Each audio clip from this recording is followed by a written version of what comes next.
আসসালামু আলাইকুম রহমতুল্লাহি অবরকাতুহু। সম্মানিত দর্শক, আওয়ামী লীগ নিয়ে আলোচনা কোনো মতেই থামছে না। বহুমুখী আলোচনা।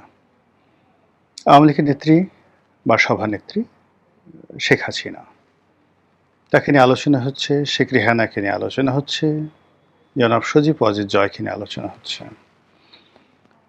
আওয়ামী লীগের যে বর্তমান কমিটি, সেই কমিটির বেশ কয়েকজন গুরুত্বপূর্ণ নেতা, যাদের বিরুদ্ধে সুস্পষ্ট অভিযোগ রয়েছে এবং জনরোষ রয়েছে, এবং অনেকেই মনে করছেন যে এই সমস্ত লোকজনের কারণে আওয়ামী লীগ দলগতভাবে গত ১০ বছর ধরে ক্রমাগতভাবে ক্ষতিগ্রস্ত হয়েছে। আজকে আওয়ামী লীগের যত দুর্গতি, সেই দুর্গতিকে যদি ৩ ভাগ করা হয়, তাহলে এক ভাগ হলো সেই আওয়ামী লীগের যে সকল সেই দুর্নীতিবাজ ব্যবসায়ী, সাংবাদিক, আমলা, কামলা তারা ছিলেন, তাদের একটা সিন্ডিকেট ছিল। এই সিন্ডিকেটটি দেশের অর্থ পাচার, অর্থ লোপাট, প্রতিপক্ষকে আক্রমণ করা, প্রতিপক্ষের ব্যবসা বাণিজ্য ধ্বংস করে দিয়ে নিজেদের মধ্যে একটা সিন্ডিকেশন করে চাল, ডাল, আটা, ময়দা, তেল, চিনি এই কয়েকটি পণ্যকে তারা জিম্মি করে হাজার হাজার কোটি টাকা তারা গত ১৭ বছর আয় করেছে, দেশের বাইরে পাচার করেছে এবং নিজেরা স্ফীত হয়েছে। আবার বলছি, এই গ্রুপটি হলো, এদের মধ্যে সাংবাদিক আছে, এদের মধ্যে ব্যবসায়ী আছে, এদের মধ্যে আমলা আছে, এদের মধ্যে কামলা আছে। কারা কারা আছে আপনাদের সেগুলো সব মুখস্থ, কিন্তু এরা একটা গ্রুপ।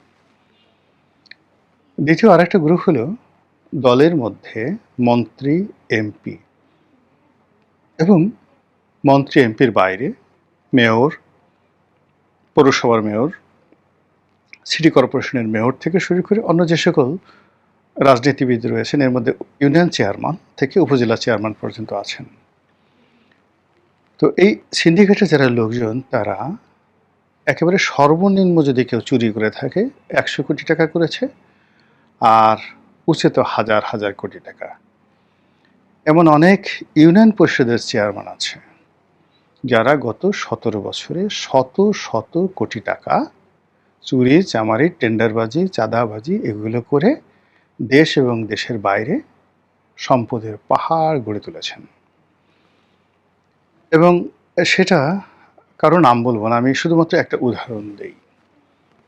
এক ব্যবসায়ীকে আমি জানি, এই আওয়ামী লীগ পতনের ঠিক মাস ৩ আগে সেই ব্যবসায়ীর একটা বড় জমি একজন চেয়ারম্যান কিনবেন, উত্তরবঙ্গের একজন চেয়ারম্যান। তো জমি বেশ বড় মাপের জমি, জমির মূল্য ধরুন হয়তো ২৫ কোটি টাকা। এখন এই জমির জন্য তিনি ৫০ লাখ বা ১ কোটি টাকা সেই ব্যবসায়ীকে তিনি অ্যাডভান্স দিলেন যে জমির দলিল হবে। এর মধ্যে শেখ হাসিনার পতন হয়ে গেল, আর সেই চেয়ারম্যান এই যে পালিয়ে গেল, আর ওই ব্যবসায়ীর কাছে তার টাকা চাওয়ার মতো অবস্থা রইল না। তো বোঝার চেষ্টা করুন যে একজন ইউনিয়ন পরিষদের চেয়ারম্যানের এই অবস্থা। অনেক সংসদ সদস্য যাদের বিরুদ্ধে বদনাম যে তারা মানে বস্তা ভরে ভরে ঘুষ খেতেন, এবং তাদের যে টাকা ডেইলি তাদের যে টাকা ইনকাম হতো, এটা গণনা করার মতো অবস্থা তাদের ছিল না। এই জন্য অনেকের বাড়িতে টাকার মেশিন ছিল, টাকা গণনা করার মেশিন ছিল সংসদ সদস্যদের। মন্ত্রীদের কথা বাদ দিলাম, আমি বেশ কয়েকজন লোককে চিনি যাদের কথা এখন ইন্টারনেটে খুব আলোচনা হচ্ছে, যারা কেউ হুইপ ছিলেন বা কেউ সংসদ সদস্য ছিলেন, নিজের নামে, মেয়ের নামে ইংল্যান্ডে, কানাডাতে ২০০ কোটি ৩০০ কোটি টাকা দামের বাড়ি কিনেছেন। মার্সিডিস মেব্যাস এর যে জিপগুলো, একদম হাই গ্রেডের যে জিপগুলো, ৫,০০০ সিসির যে জিপগুলো, সেগুলো তারা ওই বিদেশে চালাচ্ছেন।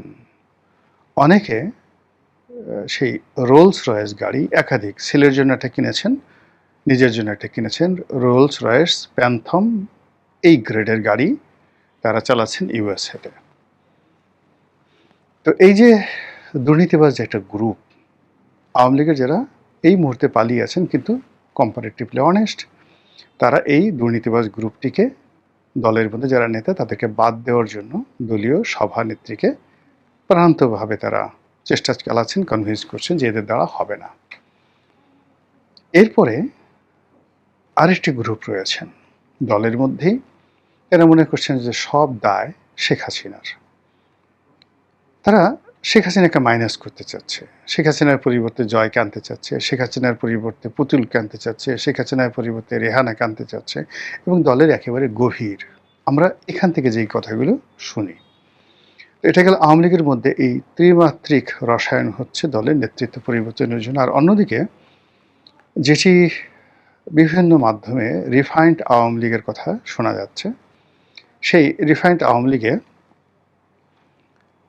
অনেকের নাম আসছে বাংলাদেশে। আইভির নাম আসছে, সেলিনা হায়াত আইভি, সাবের হোসেন চৌধুরী থেকে শুরু করে আরও অনেকের নাম আসছে। কেউ কেউ অবশ্য আমার নামও বলছে। কিন্তু আল্লাহর ওয়াস্তে বলছি যে এই ধরনের কোনো জিনিসের সঙ্গে আমার কখনো সংযোগ ছিল না, আগামীতেও হবে না, আর এই ধরনের কর্মকাণ্ডে আমি আর বাকি জীবনে জড়াবো না। কাজে এই জিনিসগুলো অনেকে দুষ্টামি করে বলে যে আপনার নামও তো এভাবে শোনা যাচ্ছে, হোয়াট এভার মেবি। আমি একেবারে প্রথম দিন থেকে বলেছি যে ১-১১টি আমি খুব ক্লোজলি দেখেছি। ১-১১ সময় বিএনপিকে, আওয়ামী লীগকে ঘনিষ্ঠভাবে দেখেছি। এর কারণ হলো ২০০১ সন থেকে আমি নির্বাচনে প্রার্থী হওয়ার জন্য চেষ্টা করে যাচ্ছিলাম। তো সেই সুবাদে ১-১১ সময় আমি যে বিভৎস স্বরূপ আওয়ামী লীগের, সেনাবাহিনীর, বিএনপির সবার একটা বিভৎস স্বরূপ আমি দেখেছি। এখানে আসলে ফ্যামিলি ডাইনেস্টি বা দলের যে প্রধান পারিবারিক যে রাজনীতি, এর বাইরে আসলে নেতাকর্মীরা একসেপ্ট করে না। যতদিন পর্যন্ত শেখ হাসিনা জীবিত আছে ততক্ষণ পর্যন্ত শেখ হাসিনার বাইরে কোনো রাজনীতি হবে না। No refined, no super refined, nothing. এটা যে বলুক না কেন, স্বয়ং যদি ডোনাল্ড ট্রাম্প, স্বয়ং যদি মোদি, এরপরে শি জিনপিং, এরপরে ধরুন ভ্লাদিমির পুতিন, সব বাংলাদেশে আসে, এসে আওয়ামী লীগের কাউন্সিল হয়, সেই কাউন্সিলে যদি বলে যে আমরা শেখ হাসিনার পরিবর্তে জয়কে মনোনীত করলাম, এটাও হবে না। এটাই বাংলাদেশ আওয়ামী লীগের ম্যাথমেটিক্স। কাজেই যতক্ষণ পর্যন্ত শেখ হাসিনা রয়েছে তাকে কেন্দ্র করেই রাজনীতির হিসাব করতে হবে এবং গুনতে হবে। এর বাইরে সাধারণ সম্পাদক, অন্যান্য পদ পদবিগুলো নিয়ে আলাপ আলোচনা হতে পারে। তো সাম্প্রতিক সময়ে শেখ হাসিনা চলে আসবেন আগস্ট মাসের মধ্যে বা আগামী ৬ মাসের মধ্যে, এই ধরনের কথাবার্তা যেভাবে হচ্ছে, একই সঙ্গে অন্যান্য যারা রাজনৈতিক নেতৃবৃন্দ রয়েছেন তাদেরকে নিয়েও কিন্তু নিদারুণ কথাবার্তা হচ্ছে। তো সেক্ষেত্রে অনেকে বলার চেষ্টা করছেন যে অমুককে কমিটি থেকে বাদ দিয়ে দেওয়া হয়েছে, অমুকের নাম শোনা যাচ্ছে না, অমুক আর আসবে না, ওর ব্যাপারে নেত্রী ভীষণ রকম বিক্ষুব্ধ। এ সকল কথাবার্তা বলা হচ্ছে, যদিও আমি কথাগুলো বিশ্বাস করি না। বিশ্বাস করি না এই কারণে, জাস্ট দুটো উদাহরণ দিই। একটা তারেক জিয়াকে নিয়ে একটা উদাহরণ দিই, আর একটা হলো যে শেখ হাসিনাকে নিয়ে। শেখ হাসিনার উদাহরণটা এরকম, আমার পাশে বসতেন জ্বালানি ও খনিজ সম্পদ প্রতিমন্ত্রী হয়েছিলেন পরে নসরুল হামিদ বিপু। তো বিপু ভাই আমার সঙ্গে খুব ভালো বন্ধুত্ব ছিল, সম্পর্ক ছিল। We use to share many things.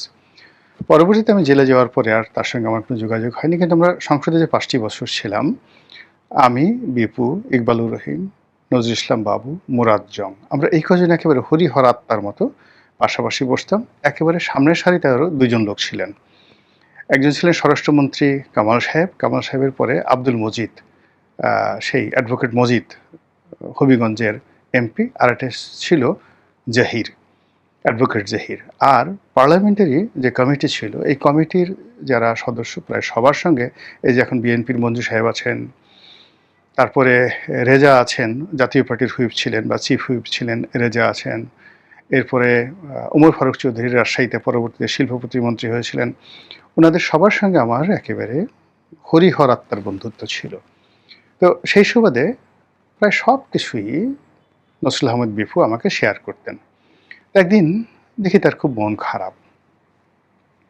আমি বললাম যে, বিপু ভাই কী হলো, আপনার মন খারাপ কেন?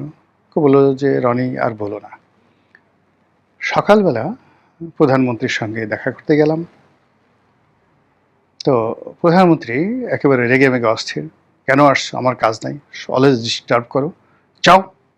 একথা বললেন, আমি মাথা নুয়ে সেখান থেকে চলে আসতেছিলাম।